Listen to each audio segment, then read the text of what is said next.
ಪ್ರಭು ಕ್ರಿಸ್ತರಲ್ಲಿ ನನ್ನ ಒಲುವಿನ ಸೋದರ ಸೋದರಿಯರೇ, ಇವತ್ತಿನ ಶುಭ ಸಂದೇಶ ಮತ್ತಾಯ ಅಧ್ಯಾಯ 15 ವಾಕ್ಯ 28 ತಿಳಿಸುವುದೇನೆಂದರೆ, ಓ ಸ್ತ್ರೀಯೇ, ನಿನ್ನ ನಂಬಿಕೆ ದೊಡ್ಡದು, ನೀನು ಬಯಸಿದಂತೆ ನಿನಗೆ ಆಗಲಿ. ಚಿಂತನೆ: ಈ ಸುವಾರ್ತೆಯು ದೃಢವಾದ ನಂಬಿಕೆಯ ಶಕ್ತಿಯನ್ನು ನಮಗೆ ನೆನಪಿಸುತ್ತದೆ. ಕಾನೂನಿನ ಆ ಸ್ತ್ರೀಯನ್ನು ನಿರ್ಲಕ್ಷಿಸಲಾಗುತ್ತಿದೆ ಮತ್ತು ಪರೀಕ್ಷಿಸಲಾಗುತ್ತಿದೆ ಎಂದು ತೋರಿದಾಗಲೂ ಅವಳು ಎದೆಗುಂದಲಿಲ್ಲ. ಅವಳು ಯೇಸುವಿನ ಮೇಲಿನ ಭರವಸೆಯನ್ನು ಮುಂದುವರಿಸಿದಳು ಮತ್ತು ತನ್ನ ಅಗತ್ಯವನ್ನು ವಿನಮ್ರವಾಗಿ ಆತನ ಮುಂದೆ ಇರಿಸಿದಳು.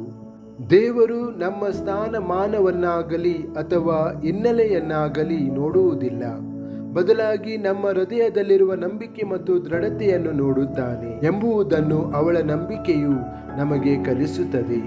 ನಾವು ವಿನಮ್ರತೆ ಮತ್ತು ಭರವಸೆಯಿಂದ ಯೇಸುವಿನ ಬಳಿಗೆ ಬಂದಾಗ, ಕರ್ತನೇ, ನಾನು ನಿನ್ನನ್ನು ನಂಬುತ್ತೇನೆ. ಪ್ರಾರ್ಥನೆ: ಕರ್ತನಾದ ಯೇಸುವೇ, ನಮ್ಮ ನಂಬಿಕೆಯನ್ನು ಹೆಚ್ಚಿಸಿರಿ.